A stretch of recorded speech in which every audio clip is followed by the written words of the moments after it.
I get to provide the best healthcare experience for our patients. Working at Jersey Shore is a great experience. Being able to work with doctors and nurses who are doing cutting-edge things. We have a pediatric program, an orthopedic program, spine, robotic surgery. To know that I had a piece of how these rooms are designed and developed, how they're used, it's incredibly fulfilling. When I think back at Brookdale, I think that I made a good choice. I made the right choice. I'm able to care for my family. I have a career that I can take anywhere in the world. It's very fulfilling. My name is Nate Barkley, Clinical Coordinator for Orthopedics here at Jersey Shore University Medical Center. And I got my start at Brookdale. Brookdale is a fascinating place. It got its start in the 60s, and at the time it was a highly innovative institution. The nursing faculty have very much connected with this early Brookdale model, and they are very much a startlingly cohesive and committed group of faculty. They literally walk the talk. We exhibit a spirit of inquiry. We are passionate about nursing, teaching, and learning. We are committed to continually reinventing ourselves. We are expert learners. We are energized by challenges and opportunities. We share a collective vision. We are committed to the success of our students and the college. Read our story. Follow our journey. Hear our voices.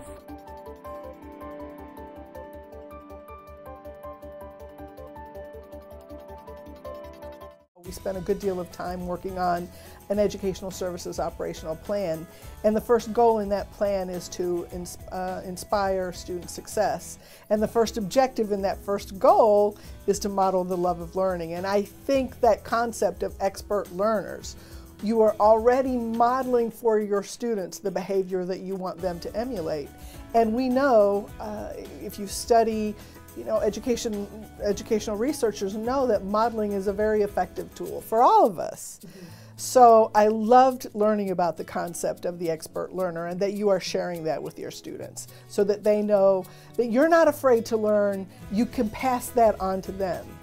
If I had to say there were three things after we really engaged in a conversation and a back and forth that stuck out for me with the nursing faculty. One, of course, always is the commitment to students. But not just the commitment to students, but the commitment to their deep understanding of their profession. That's your number one priority. You really want our students to walk away from Brookdale with a degree, with skills that will serve them and set the stage for them to continue on. So your commitment to the students certainly came through. A couple other things that I thought were absolutely remarkable, that you all came together as a team. It's very palpable that the whole department pulls together as a team. Different strengths, but everybody, it's as if you play off of each other's strengths, which is something that you can be very proud of, that you have that going for you in the nursing department. Your teaching expertise certainly comes across, but so does your scholarly interests and your academic pursuits.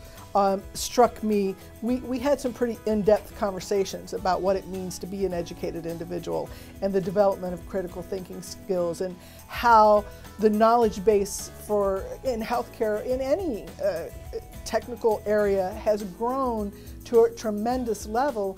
And so our goal as educators is to help our students understand how to learn and to take from us that skill onto the next level. I was reading adjunct evaluations, and I kept reading about narrative pedagogy. So naturally I went to Dean Edmond and said, what is narrative pedagogy? I need to know. I can see students engaging in that very easily. Without a doubt, the nursing faculty play a leadership role here at the college. I can see where the nursing faculty continue to push the envelope when it comes to pedagogy, and really push the envelope when it comes to learning and being creative and active in an academic environment. And so that is exactly one model. We had folks here this weekend because we were doing an Adjunct Connection conference for the entire state, not just for the region, but it's a statewide conference. We had almost 100 attendees, and the conversation about narrative pedagogy, and the faculty get to share that information. We're actually doing the same thing later on this year when we do Scholars Day. In many respects, you see nurses leading in governance, leading in pedagogy, you know, in pushing the envelope on pedagogy, leading online learning. When I first got here and realized that we have a fully online nursing degree, I've spent a lot of time talking with Dean Edmond about that degree and how it really has helped to inform the face-to-face classes, the activity that happens in the face-to-face classroom, because in the process of putting a degree program online, it causes you to be reflective about what you're doing in a face-to-face classroom. So what I really see, it's a reflective process. I can see where you're seeking continuous improvement and there's constant feedback about how do we make this better? How do we make it a better experience for the students? How do we ensure that we're working collegially and collaboratively with healthcare providers in the area, the hospitals and the doctor's offices and things of that nature, and how are we working collegial with our colleagues here at Brookdale? And I would say that really sort of encapsulates the working ethos, maybe, for the nursing department. The leadership that the nurses are showing gives me great comfort, really, to know that you folks just take the ball and run with it. My job is to help find resources, but just to let you explore, let you develop new programs and share that with the rest of the campus. This program, which is a very vital program to Brookdale, is in the very best of hands. The interesting thing about excellence is the flip side is complacency, and I've never known that to be part of this faculty's perception. They are constantly striving to improve. Their belief in student success grows from the college's mission and dedication to access, affordability, and excellence. The college is truly committed to a faculty development plan that allows for 9 faculty development days. There's tuition reimbursement processes. There's a teaching and learning center that's devoted to both pedagogy and technology. So faculty have lots of options for learning to be better teachers. And this group of faculty have constantly taken advantage of all of the opportunities that are available to them. Almost all of the eligible faculty have chosen to become certified nurse educators. We are a community college. Our students come with such varied backgrounds. They are certainly multicultural.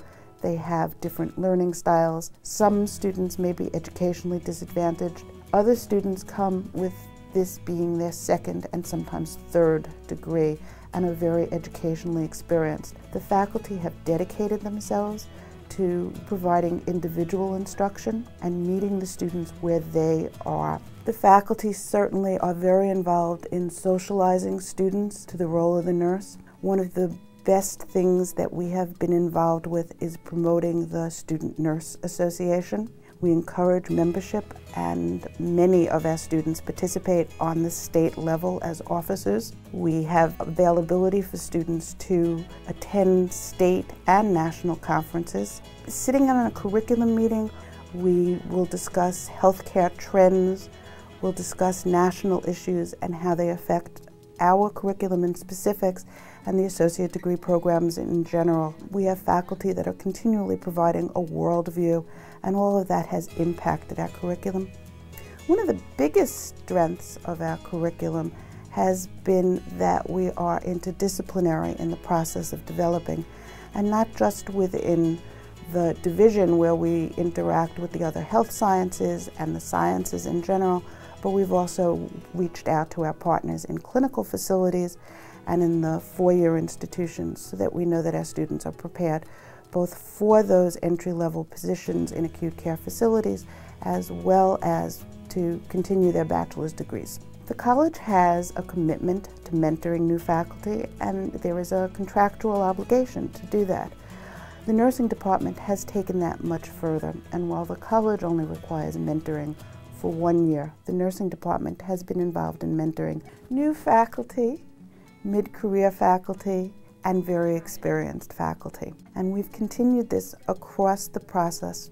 One of the ways that we have been able to communicate across faculty has been the faculty development website that nursing designed that has included discussions, it's included access to information, it's been a way for faculty to share what succeeds or what doesn't succeed in the classroom and in the clinical setting, and has been a wonderful addition to the way that we communicate. The scholarship of teaching has been a very important part of this faculty's activities. They are evidence-based. They are looking at not only the research findings related to nursing interventions, but also research about what are the most effective teachings. They have adapted narrative pedagogy because it is evidence-based. They are using more and more active learning strategies because we know that students retain so much more using active learning. In nursing, we were starting to look at how much content was being delivered and how difficult it was to deliver all that content, and something we call content overload. It was also around that time that I was one of the first faculty to go to the narrative pedagogy conferences in Saratoga. I was one of the first 4 faculty to go. And we had a wonderful time that first time working with Dr. Diekelman and learning about concernful practices. I started to play around with the language and the ideas of concernful practices in my classroom and in my clinical group. But I was getting more involved in leadership in the college at the same time. And the college was becoming more complex and more information was being shared. There was more public information being shared. So I started to think about the concernful practices in terms of collaborative efforts in committees. I moved on and ran for governance steering and was elected, and then got elected to be vice chair. This year is my year in governance as the chair. There's even more information to be shared. The college has been in transition. There's been a lot of information that people need to share, and I felt as though people were telling me they did not feel heard. So I started using the concernful practices in our meetings. I try to be open, I try to listen, I try to let open spaces for the multiple groups to be heard, and allow more time in the meetings for people to voice their issues. So the transition to the concernful practices within a meeting place turned out to work out pretty well. People do participate in those conversations, and they bring forward their ideas, and they know that governance is a place where those ideas can be shared, and that they will be valued, and that we can co-create changes. Changes don't occur because I'm the leader. I'm simply the facilitator of what happens at a meeting. What happens with the rest of the group is really part of the process. So with the focus on student success, governance has a role to play. They've done that through the discussion of FYE, the first year experience. They have done it through college life in how to enhance students' communication, how to enhance transportation issues this year. So we're always looking at the mission and the value statements within the college and how they can be articulated for the rest of the groups. That's always in our forefront, just as it is in nursing in our forefront.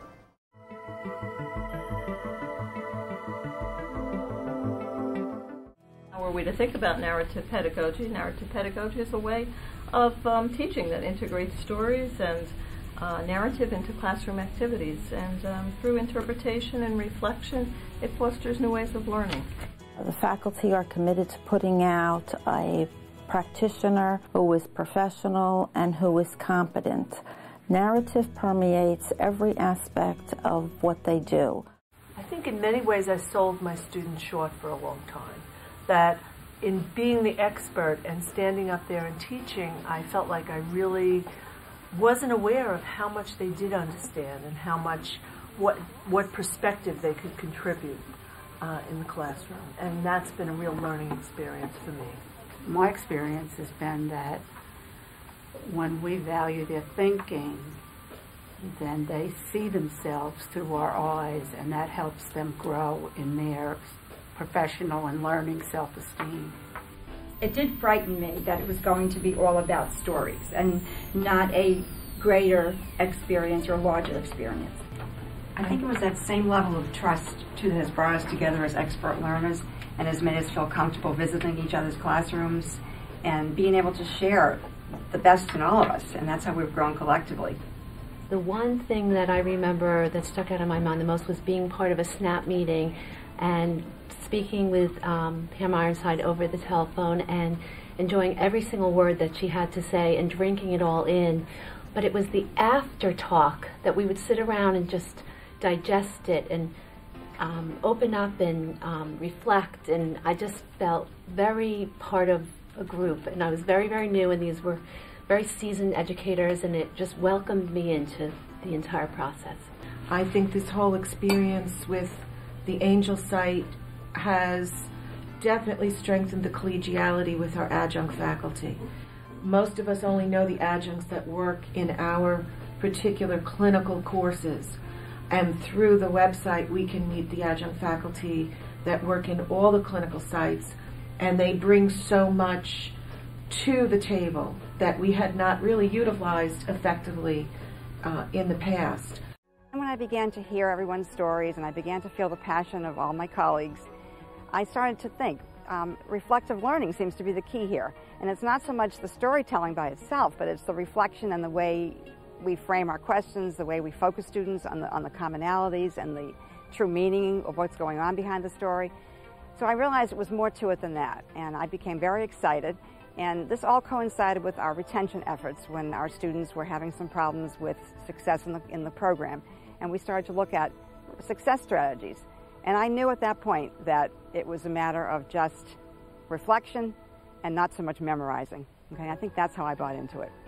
It's just a quality program. We have great stability within the faculty. They are not averse to risk-taking. If something goes awry, they don't view it as failure. They just view it as springboard to the next change. They're a wonderful group of people to work with, and they light up my professional life. We are a faculty that respect each other, that develop collegial relationships with each other, that learn from each other, and in this process, we truly are excellent. And I got my start at Brookdale.